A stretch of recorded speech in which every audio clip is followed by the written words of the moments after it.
अरे भाई मिलो फर्नान नाम पेलेनबर्ग से। ये तो अल्टीमेट सिल्वर स्पून एमसी है, एकदम ही पावरफुल खानदान का बिगड़ा हुआ वारिस। एकेडमी में अच्छी शक्ल और अनलिमिटेड क्रेडिट होना उसके लिए तो बस एक नॉर्मल मंगलवार की दोपहर लगता है।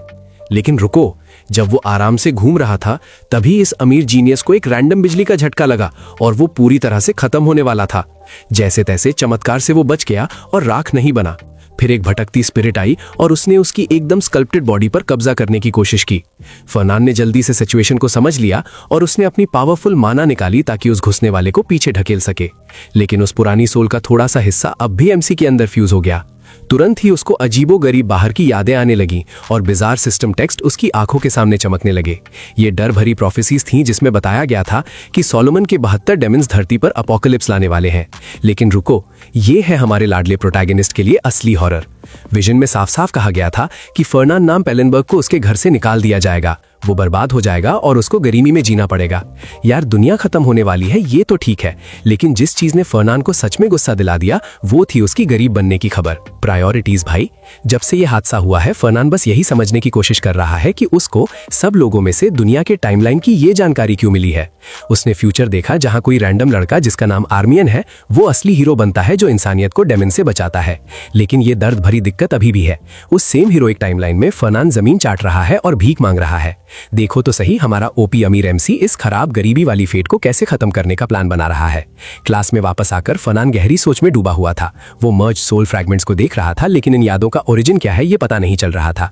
वो बार बार इस डेवेस्टेटिंग फ्यूचर इन्फॉर्मेशन के सोर्स पर सवाल करता है, लेकिन उसकी इन्वेस्टिगेशन आगे नहीं बढ़ रही। उसको बस एक ही पक्का कंक्लूजन मिला है कि ये प्रोफेसी एकदम एक्यूरेट है। ये सिर्फ एक पॉसिबिलिटी नहीं है, ये फ्यूचर से आई हुई एक डर भरी सच्चाई है। अपनी नई फोरसाइट का इस्तेमाल करते हुए वो पहले से ही प्लानिंग कर चुका है, अपना पैसा बढ़ा रहा है और उस कोलैप्स के लिए तैयारी कर रहा है। ग्लोबल प्रोफेसी का आना मतलब है कि उसकी खुद की फाइनेंशियल रूइन बहुत जल्दी आने वाली है, इसलिए उसको तुरंत डिटेल्स वेरीफाई करनी पड़ेंगी। उसका सेक्रेटरी उसके बोरिंग एकेडमी डे के बारे में पूछता है और फरनान बस साइनिकल श्रग करता है, फिर कॉफी उठाता है और रोज का पेपर उठा लेता है। सेक्रेटरी चिंता दिखाता है, सोचता है कि क्या छोटे लॉर्ड की तबीयत खराब है, लेकिन फरनान तुरंत किसी भी शारीरिक कमजोरी से इनकार कर देता है। एम्प्लॉय देखता है कि फरनान बहुत ज्यादा सोच में डूबा हुआ है, जिस पर यंग मास्टर पूछता है कि ये अजीब बदलाव कब से हो रहे हैं। नौकर बताता है कि पिछले 6 मंथ से बिल्कुल लाइटनिंग स्ट्राइक के बाद फरनान अजीब तरीके से लंबी छुट्टियां लेने लगा है। नौकर बोलता है कि जो वारिस पहले प्रेडिक्टेबल था वो अब अजीब लगभग कब्जा किए हुए जैसे डिसीजंस ले रहा है और ये सब उस बिजली के हादसे की वजह से हो रहा है। फरनान जवाब देता है कि ये अजीब चॉइसेस ही सर्वाइवल का इकलौता रास्ता हो सकते हैं, इससे पहले कि उसकी नजर न्यूज़पेपर में आर्मियन नाम पर पड़ती है। अरे वो लड़का तो एनरोल हो गया है। जब सेक्रेटरी पूछता है कि क्या उसको कोई और इंटेल सोर्स चाहिए तो फरनान तो पहले ही जा चुका था, वो पागलों की तरह दक्षिण की तरफ दौड़ रहा था। वो कंफ्यूज नौकर बस खड़ा रह जाता है, एकदम सही बनी हुई कॉफी को घूरता हुआ अपने ओपी बॉस को तुरंत उसे छोड़कर जाते हुए देखता है। अब लोकेशन देखो, इंपीरियल एकेडमी, जो इंपीरियल सी के बार्डियन आइलैंड पर बना हुआ एक विशाल जादुई डोमेन है। कसम से वो जगह बहुत बड़ी है, जैसे जादू से बनाई गई हो। और फरनान जानता है कि दक्षिण का वो दलदल उसकी चोरी की हुई फ्यूचर मेमोरीज वेरीफाई करने के लिए परफेक्ट जगह है। प्रोफेसी के 3 पार्ट्स उसके दिमाग में बार बार चल रहे हैं, जो इतने खराब फ्यूचर्स बता रहे हैं जिन्हें फरनान डेस्परेटली झूठा साबित करना चाहता है। सबसे पहला, वो टाइमलाइन जहां फरनान पेलेनबर्ग बेघर और बिल्कुल गरीब हो जाता है। दूसरा, सोलोमन के 72 पावरफुल डीमंस का वापस आना, जो हजारों साल की शांति के बाद समन होंगे। और तीसरा, इन आर्मियन का फ्यूचर, जो असली प्रोटैगनिस्ट है और दुनिया को उन हमला करने वाले बीस्ट को मारकर बचाने वाला है। यार हो सकता है कि ज्यादातर एम्पायर उसको पहचाने नहीं, लेकिन इन आर्मियन उस एम्पायर के फाउंडर कैन्यूस आर्मियन का सीधा डिसेंडेंट है, जिसने 5 किंगडम्स को जोड़ा था। लेकिन 1000 साल बाद वो शानदार आर्मियन हाउस अब पूरी तरह से खत्म हो चुका है और उसकी सारी पॉलिटिकल पावर चली गई है। प्रोफेसी में लिखा है कि इन आर्मियन ही एब्सोल्यूट प्रोटैगनिस्ट है और अपना एग्जाम खत्म करने के बाद वो सीधा फ्यूचर विजन में बताए गए दलदल की तरफ जाएगा।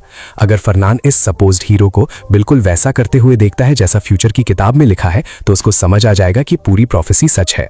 ये लड़का सिर्फ प्रोटैगनिस्ट ही नहीं है, लेकिन किसी तरह फरनान की आने वाली भयानक गरीबी की जिंदगी से सीधा जुड़ा हुआ है।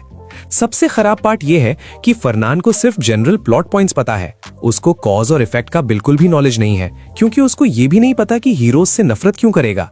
ऊपर ऊपर की रूमर यह है कि फरनान डीमंस का साथ देता है, लेकिन वो जानता है कि यह आउटकम उसके कैरेक्टर के लिए कोई सेंस नहीं बनाता। इसी वक्त इन आर्मियन दलदल में चल रहा है और एक छिपी हुई डंजन लोकेशन ढूंढ रहा है। उस डंजन के अंदर पहले आर्मियन एम्परर का छोड़ा हुआ एक इमरजेंसी सप्लाई कैश है, जिसमें एक लेजेंडरी स्पिरिट इन्फ्यूज्ड सोर्ड रखी है। फ्यूचर ने उसको दुनिया का रक्षक घोषित किया था। इसका मतलब है कि उसकी अभी की फाइटिंग टैलेंट पूरी तरह से जागी नहीं है, इसीलिए उसको आसपास खून की अजीब बू आती है।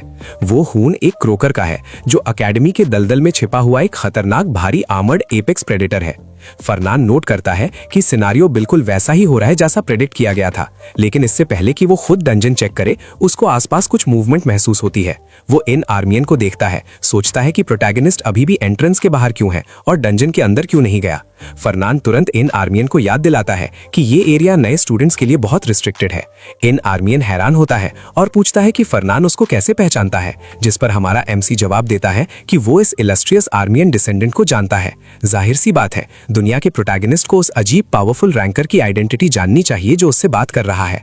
फरनान अपना इंट्रोडक्शन देता है और जोर देकर बोलता है कि इन आर्मियन उसको आदर से सुनबा सीनियर कहकर बुलाए, जिस पर छोटा स्टूडेंट मान जाता है, भले ही फरनान उसको एक मामूली छिपकली से भागने के लिए मजाक उड़ा रहा था। इन आर्मियन तुरंत साफ करता है, नहीं सुनबा, वो एक विशाल अग्रेसिव क्रोकर था, कोई कमजोर छिपकली नहीं।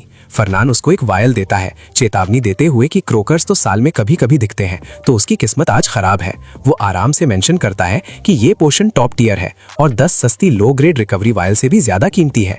इन आर्मियन वापस देने के लिए घबराने लगता है, लेकिन फरनान उसको टोकता है, याद दिलाता है कि वो सुनबा बोले और साफ करता है कि उसको पेमेंट नहीं चाहिए, ये तो फ्यूचर इंपीरियल ब्लड लाइन में एक इन्वेस्टमेंट है। आर्मियन ए अंदर ही अंदर सोचता है कि रूमर्स तो इस आदमी से मैच नहीं करती और उस अजीब रिप्रीव के लिए सुनबा का शुक्रिया करता है। इसी वक्त फर्नांड ड्रामेटिकली मोनोलॉग करता है कि अगर ये प्रोफेसी नहीं होती तो ये सब बर्बाद हो जाता। फिर वो एमसी को चेतावनी देता है कि वो बहुत लकी है। वो समझाता है कि अगर किसी और ने उसके प्राइवेट स्पेस में घुसने की हिम्मत की होती तो उसको तुरंत एकेडमी से निकाल दिया जाता। फर्नांड उसको सख्ती से इंस्ट्रक्ट करता है कि आगे बहुत ज्यादा कॉशियस रहे और आर्मियन उस रैंकर की अजीब गुडविल को पोलाइट तरीके से एक्सेप्ट कर लेता है। फर्नांड डिसाइड करता है कि उसको डंजन वापस जाने की जरूरत नहीं है, लेकिन वो एडवांस्ड स्पेशल क्लोकिंग यूज करके अपनी प्रेजेंस को पूरी तरह से छुपा लेगा।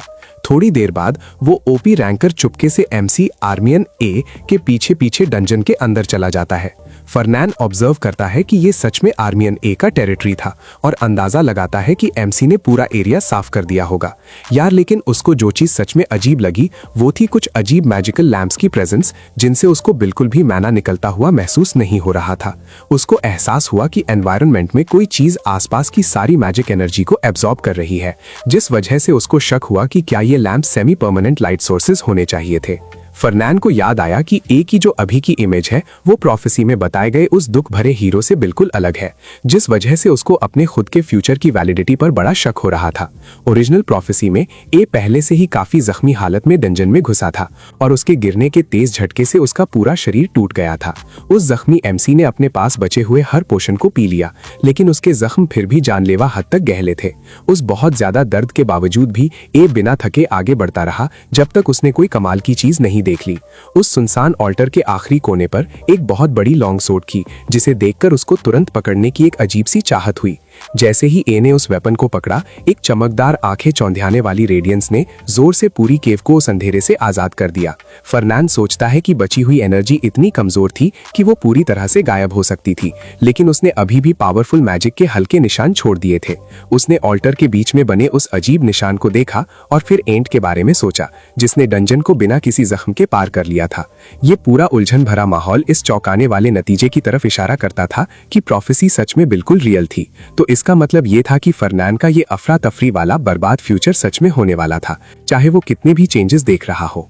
वो गुस्से में बोला कि उसकी किस्मत में तो एक लाचार भिखारी बनना लिखा है और उसने इस फ्यूचर सिनारियो को पूरी तरह से घटिया घोषित कर दिया।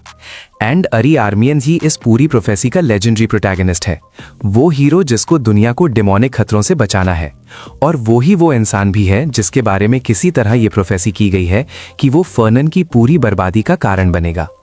अरी बेशक एक पावरफुल राइजिंग स्टार है, लेकिन उसकी पर्सनालिटी उस उम्मीद की गई हीरो के आर्केटाइप से बिल्कुल अलग है।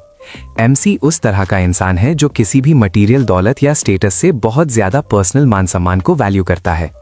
अगर फर्नन ने उसके पास लापरवाही से जाने की कोशिश की तो ये इन्वेस्टमेंट उसके मुंह पर बुरी तरह से फट सकता है और एक अचानक आफत शुरू हो सकती है।